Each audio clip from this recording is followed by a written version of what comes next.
নিব তো সালমানা বই যে দুইটা রয়ে গেছে বাইরে পলিথিন একটু শুকনো আসছিল ঘরের ভিতরে আসলো তাহলে একটু বাইরে দি না এইসব ভিতরে বলো জুতা জুতা আসসালামু আলাইকুম। আশা করি ভাই বোনেরা সবাই ভালো আছেন। আলহামদুলিল্লাহ আমরাও সবাই ভালো আছি আল্লাহর রহমতে, আপনাদের দোয়া ভালোবাসা। তো আজকে হচ্ছে এখন রাত 8টা বাজে।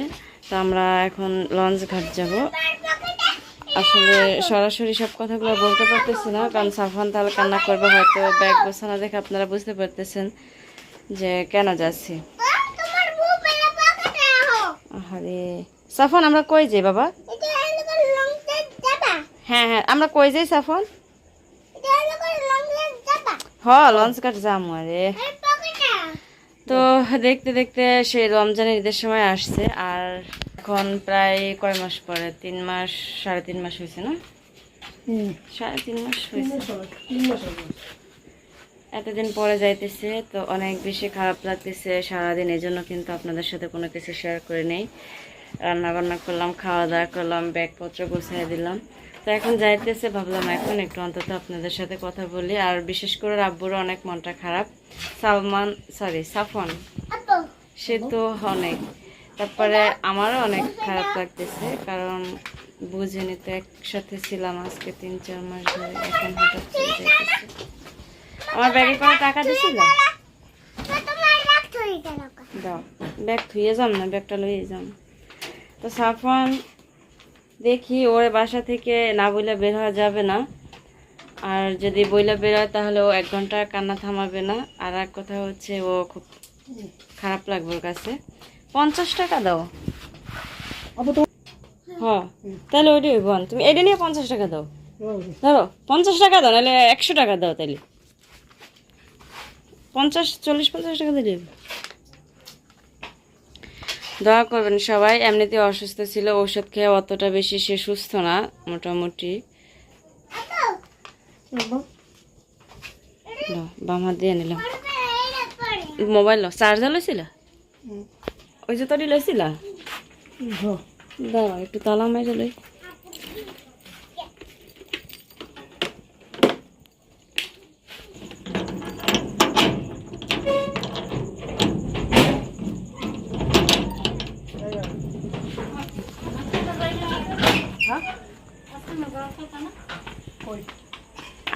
আজকে যাওয়ার কথা, পুরো ক্যামেরা ঘোলা ঘোলা আসতেছে।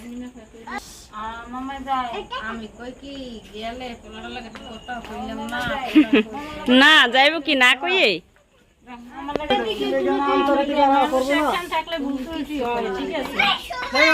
একদম ঘোলা ঘোলা আসতেছে।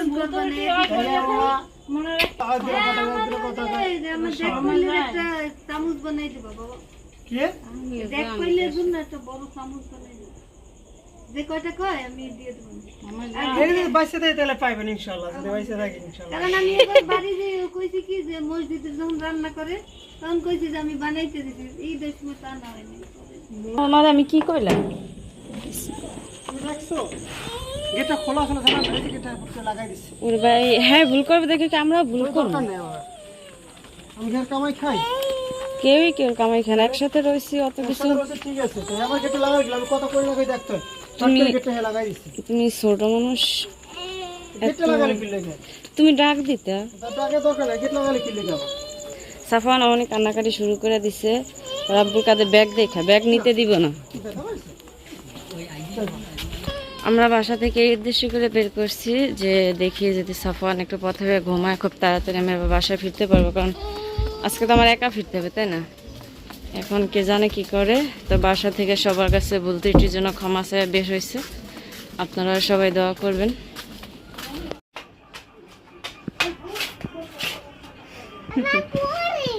হ্যাঁ বুঝি না ফরিং। আচ্ছা আচ্ছা দেখছি যায় না। তো আপনারা ভাবতেছেন এখন আবার বোরকা পরে কোথায় যাচ্ছি, তাই না? আমি এখন আজকে হচ্ছে এখন বিকাল না দুপুর 3টা বাজে না, এখনো 2:30টার মতো বাজতে পারে। তো গেল কালকে ওর আব্বু চলে গেছে, সালমানের আব্বু।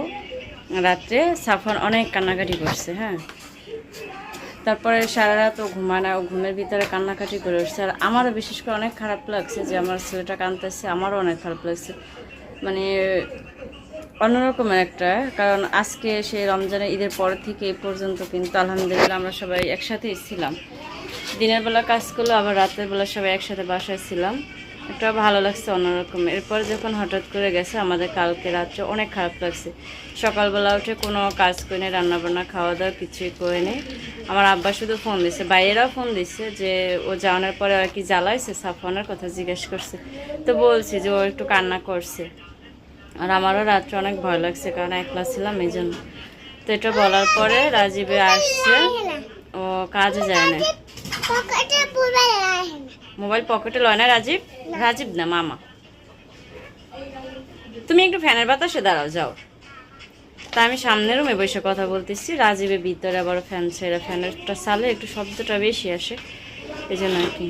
তো হচ্ছে এরপরে রাজীবের আব্বা সকালবেলা পাঠিয়ে দিছে যে ওরা যাই নিয়ে এনে যায়, দুদিন থাকলে পরে ওর কাছে একটু ভালো লাগবে এনে।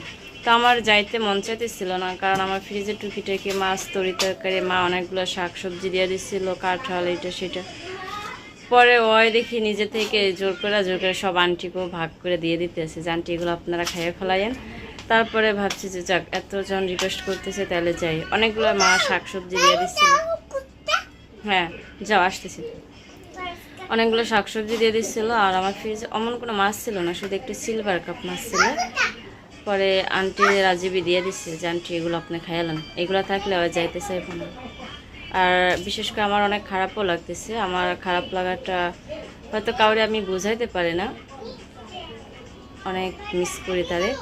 রাতের বেলা হচ্ছে কাজে থেকে যখন আসতো, তেল রসুন গরম করে হ্যারে কোমরে বা পায়ে মালিশ করে দিতে হয়েছে। তারপরে হচ্ছে কাপড় চোপড় 2 দিন 1 দিন পরে পরে হ্যাঁ সাবান দিয়ে প্রতিদিন গরম পানি করে ধুইতে হয়েছে।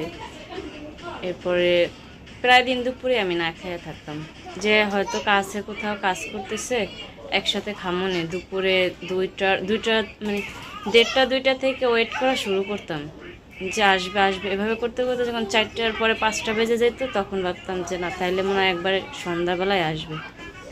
হ্যাঁ, তো হচ্ছে কি যে ওই জিনিসটা মিস করতেছি যে আজকে 3-4টা মাস ধরে পাশাপাশি ছিল, প্লাস তার সাথে অনেক কিছু নিয়ে মনোমালিনও হইতো। দেখা যায় একটু একসাথে থাকলে যা হয় আর কি, কিছু কিছু সময় হইতো এরকমের। প্রায় আমার কইতো কি ল একটু বাইরে থেকে ঘুরে আসি, তারপরে বলতাম যে না বাইরে যাইতেছে না। তো আবার বলতো যে একটু হাঁটলে কোথাও যাইব না, সারাদিন ঘরের ভিতরে বন্দি হয়ে থাকবো। এটা নিয়ে একটু মন খারাপ হইতো যে আমার যাইতে মন চায় না, হ্যাঁ জোর করে, বা আমার যাইতে মন চায় না, হ্যাঁ বলে আমি কথার দাম রাখতে পারি না। সব কিছু মিলে এখন তো আর ওই মানুষটা নাই এখানে। ওই সময় আমার জোর করতো, আমি যাইতাম না। কিন্তু এখন হয়তো যে জোর তো ভালো কথা, কেউই কইব না যে চলো। বিষয়টা এরকমের। তো কালকে যখন সে চলে গেছে, তারপরে থেকে আমার কাছে এরকমের একটা খারাপ লাগে যে আজকে কয়টা মাস ধরে পাশাপাশি ছিল, হয়তো অনেক কিছুই তার সাথে হয়েছে, ওঠা বসা খাওয়া দাওয়া, এই ভালোবাসা, এই রাগারাগি, এই অভিমান, অনেক কিছু। কান্দে কি লিগে? সাফওয়ান জিগাইতেছে কান্দস কি লিগে? তো যাই হোক, ওই সব চিন্তা ভাবনা করতে করতে আমার অনেক মনটা খারাপ ছিল। আর এগুলো তো সব মা বাবাই বুঝে, সব মা বাবাই বুঝে, সব স্বামী স্ত্রীরাই বুঝে যে স্বামী স্ত্রীর একটা কষ্ট বা একটা কিছু মা বাবা হিসেবে বুঝে সন্তানের কষ্ট। তো এই জন্য সকালবেলায় রাজীবরে পাঠাই দিছে। আমি কান্দি না বাবা। তো আমি যাব না করে কিন্তু এই দুপুর হয়ে গেছে। তো ভাবলাম এত টাইম বসেও আছে, তারপরে হচ্ছে আপনার ও নিজে থেকে সব কিছু সবার ভাগযোগ করে দিয়ে দিতেছে। তো ভাবলাম যাই এখন। তো সবাই দোয়া করবেন। সালমানের আব্বু গেছে, সে আজকে হয়তো রেস্টে থাকতে পারে বা কাজ করতে পারে। তো আমি মানে হয়তো কাজ করতেছে, কারণ দুপুরের পরে থেকে এখন তো আর ফোন টোন দেয় না। সকালবেলায় যা ফোন দিয়েছে যে সালমানের সাথে কথা বলাইছে এই আর কি। তো সবাই মানুষগুলোর জন্য দোয়া করবেন। সংসারের তাগিদে, বাচ্চা কাচ্চা, বউ আছে, মার খেয়াল রাখতে হয়, সব কিছু তাগিদে। কান্দি না ভোকা, সব কিছুর জন্য আর কি এত কষ্ট করা। এই 4-5 দিন আগেই হচ্ছে গিয়ে তার জন্য ওষুধ আনা হয়েছে অনেকগুলো। ওষুধটা খাই এখন পর্যন্ত সে ওইভাবে করে উপকার পাইতেছে না। কিন্তু তারপরে যাই হোক, এই যে সংসার জীবনে বাঁচতে হলে খাইতে হইলে কামাই করতেই হবে, তো এই চিন্তা ভাবনায় অসুস্থ শরীর নিয়ে কাজে গেছে, যা কাজ করতেছে। কিন্তু আমাদের এখন একটা সমস্যা কি জানেন, যেটুক পুঁজি ছিল বা কিছু ঋণও করছি, জায়গাটা রাখতে যে এত বেশি হয়েছে, কিন্তু তারপরেও হিসেব করে যে না, এটা হচ্ছে আমাদের জীবনের সবচেয়ে বড় একটা মূল্যবান জিনিস, এটা না থাকলে হয় না। ধার কর্জ করে জমিনটা নিয়ে আনেছি, এরপর দেখা যায় আস্তে আস্তে কাজ করে আমরা দিতেই পারবো, কিন্তু জায়গা জমিন এরকমের প্লেস মতো পাওয়া যায় না, যার কারণে আর কি একদম টোকায় টাকায় পুরো হাত খালি ছিল দেখে আমাদের একটু চলতে ফিরতে কটা মাস কষ্ট হয়েছে, বা আরও কয়েকটা মাস একটু কষ্ট হবে। তারপরে যদি আল্লাহর হুকুম হয় ঠিক হয়ে যাবে ইনশাল্লাহ। তারপর আপনারা তো অনেক দোয়া করেন সবাই, হয়তো আল্লাহ আপনাদের দোয়ায় ভালো রাখছে আমার অনেকটা পরিমাণে। আমার শাশুড়ি আছে, সেও আলহামদুলিল্লাহ যখনই টাকা পাঠায় সে অনেক খুশি হয়, আর সেই খুশিতে আল্লাহর কাছে যা বলবে আল্লাহ সেটাই কবুল করবে। আচ্ছা, তো আমরা হচ্ছে আজকে যাই, রওনা দিলাম দুপুরের অনেক টাইম পরে, এখন গরমও ধরছে অনেক, আমার ফেসটাই দেখতেছেন। তো অনেক কান্না করছিলাম কালকে রাত্রে, দেখা যায় আজকে একটু ফ্রিতে কথা আপনাদের সাথে বলতে পারছি, না হলে অনেক কথাই মুখে আটকায় যেত আর অঝরে চোখ দিয়ে পানি পড়তো। আমি জানি এটা আমার ইচ্ছা ছিল এরকমের যে আমি যখনই কথা বলতে বসবো তখন কান্না করে আমার মনটারে আমি হালকা করে নেব, না হলে দেখা যায় দুষ্টামি করো তুমি, কথা বলে দেখা যায় ভালো লাগে না আর কি। সাফওয়ান এরভাবে করে না, ঘরটা অন্ধকার হয়ে যায়। আচ্ছা, তো সবাই দোয়া করবেন আমাদের জন্য, আমরাও আপনাদের জন্য সবসময় দোয়া করি। আমি সবসময় এভাবে স্বাভাবিকভাবেই যাই, এটার উপর দিয়ে শুধু আমি মুখোশটাই লাগাবো, ব্যাস এটুকুই। মাঝে মাঝে যখন দেখি যে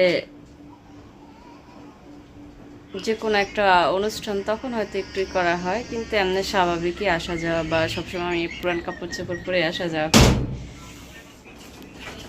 রাজীব আয়, রাজীব টাকা শুরু করে দিচ্ছে, মানে রাজীব আর দুষ্টামি করে কইতাছে যে মামা গাড়ি বেড়া টাড়া লইছো, অন হেয়া কইতাছে মা টাকা, আমি টাকা পাম কই, আর রাগ হয়ে কইছে দেখে কইতাছে যে রাজীব টাকার কথা শুরু করে দিছে। চলো চলো তুমি চলো দিমনে। তো লাইটগুলো অফ করে দিছি আমি, সবকিছু এভাবে গুছিয়ে গেছে রেখে যাইতেছি, 2-3 দিন পরে চলে আসবো ইনশাল্লাহ। শুনেন, ওর আব্বু কিন্তু আমার টাকা দিয়ে জানে, দেখছিলেন ব্যাগে আমার যে কয় টাকা আসলো টোকাই টাকাই ওরা দিছে, দিয়া কইতে আছে নে ধর।